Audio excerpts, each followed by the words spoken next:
अस्सलाम वालेकुम दोस्तों। एक बार फिर इक़्तिदार की आने वाली किस्त में धमाके खीज़ इंकशाफात होने वाले हैं। अब वो लम्हा आ चुका है जब शाहनवाज को सच्चाई का इल्म हो जाता है।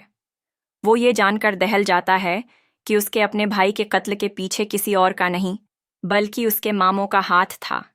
यानी कातिल वही निकला जिसे वो अपनों में शुमार करता था। शाहनवाज का दिल इंतकाम की आग में जल उठता है। अब की बार वो कोई लम्हा ज़ाय नहीं करता बल्कि अपने दुश्मन को पकड़वाकर अपने आदमियों के हवाले कर देता है ताकि वो इससे सच अगलवा सकें। शाहनवाज के चेहरे पर सख्ती, आंखों में गज़ब और दिल में इंतकाम की तपिश है। लेकिन कहानी यहीं ख़त्म नहीं होती। इस शदीद कशमकश के बावजूद शाहनवाज ने फ़ैसला किया है कि वो अपनी ज़िंदगी को एक नया रख देगा। इसीलिए वो मेहरवालनसा को अपने साथ आउटिंग पर ले जाता है। वो चाहता है कि इसके और मेहरबानी साहब के दरमियान जो दरारें पड़ चुकी हैं उन्हें किसी तरह ख़त्म किया जाए। शायद ये कदम उसके मुस्तकबल को एक नया मोड़ दे सकता है। जैसे ही मेहरवालनसा घर पहुंचती है, अचानक उसके फ़ोन की घंटी बजने लगती है। वो नज़र डालती है और स्क्रीन पर राफे का नाम देखकर बेजारी से सांस लेती है। थोड़ी देर के लिए सोचती है कि कॉल नज़रानंदाज कर दे, मगर फिर गुस्से में फ़ोन उठाकर सख्त लहजे में कहती है, तुम्हें क्या मसला है राफे? क्या तुम्हें अंदाज़ा भी है कि मैं अपनी ज़िंदगी में कितनी मसरूफ़ हूँ? अब मुझे तंग करना बंद कर दो। मगर दूसरी तरफ से राफे की आवाज़ सुनकर वो कुछ लम्हों के लिए ठठक जाती है। इसकी आवाज़ में एक अजीब सी बेबसी थी, एक ऐसा दुख जो शायद वो पहले कभी ना सुन पाई थी। मेहरवालनसा, मैं भी अपनी ज़िंदगी में बहुत परेशान हूँ। राफे की आवाज़ में दुख नमाया था। उरूज ने मुझ पर इल्ज़ाम लगा दिया है। उसने कहा है कि मैं तुमसे बातें करता हूँ। इसकी ये बेबुनियाद बातें मेरी ज़िंदगी को और बर्बाद कर रही हैं। मैं अब मज़ीद बर्दाश्त नहीं कर सकता। मैंने फ़ैसला कर लिया है, मैं उरूज को तलाक दे दूँगा। ये सुनकर मेहरवालनसा एक लम्हे के लिए खामोश हो जाती है।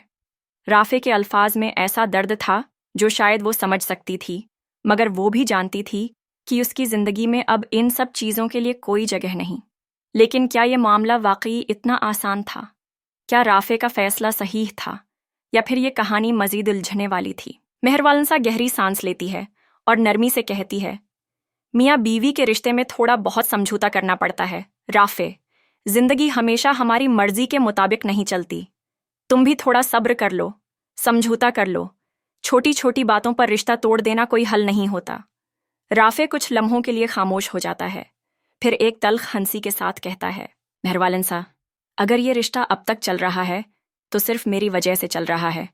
मैं हर बार खामोश हो जाता हूँ, हर बार खुद को पीछे कर लेता हूँ, मगर अब बस, अगर तुम कह रही हो तो मैं एक बार और कोशिश करके देख लेता हूँ। मेहरवालनसा इसकी बात सुनकर सोच में पड़ जाती है, मगर अभी वो कुछ कह भी नहीं पाती कि राफे उसका नाम लेकर फ़ोन पर दोबारा बात करने लगता है। तभी अचानक उरूज मेहरवालनसा के घर पहुंच जाती है। इसके चेहरे पर गुस्से की शिद्दत थी, आंखों में शौले और आवाज़ में जहर। वो दरवाज़ा धकेल कर अंदर आती है और तेज़ आवाज़ में कहती है, तुम मेरी ज़िंदगी बर्बाद करने पर क्यों तली हो मेहरवालनसा? तुम्हें क्या मिलेगा मेरा घर तोड़कर?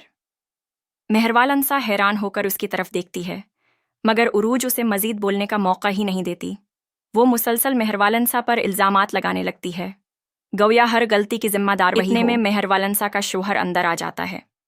वो दरवाजे पर खड़ा सब कुछ सुन रहा होता है। उरूज गुस्से में उसकी तरफ मड़कर कहती है, क्या तुम्हारी बीवी मेरे शोहर के साथ बातें करती है? तुम्हें अपनी बीवी को समझाना चाहिए।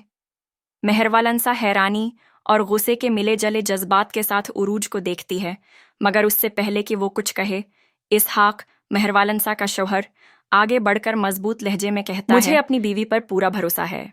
उरूज, मैं तुम्हारी तरह नहीं हूं जो हर वक्त अपने शरीकी हयात पर शक करूं या शक भरी नज़रों से देखूं। मुझे नीशा पर मुकम्मल एतमाद है कि वो ऐसा कुछ नहीं कर सकती, और अगर वो तुम्हारे शौहर से बात करती भी है तो यकीनन किसी ज़रूरी काम के लिए करती होगी। तुम्हें ये सब तमाशा लगाने की ज़रूरत नहीं। उरूज ये सुनकर चौंक जाती है। इसकी तवक्का के बरखिलाफ इसहाक ने किसी भी किस्म का शक जाहिर नहीं किया, बल्कि अपनी बीवी पर पूरा एतमाद जताया। वो गुस्से और बेबसी के आलम में मेहरवालनसा को घूरते हुए कहती है, तुम मेरे घर को बर्बाद कर रही हो मेहरवालनसा, और देखना, एक दिन तुम्हें भी यही सब सहना पड़ेगा। ये कहकर वो गुस्से से बाहर निकल जाती है, जबकि मेहरवालनसा गहरी सांस लेकर इसहाक की तरफ देखती है। اس کے چہرے پر اعتماد تھا، مگر دل میں کہیں نہ کہیں خدشے کے بادل بھی تھے۔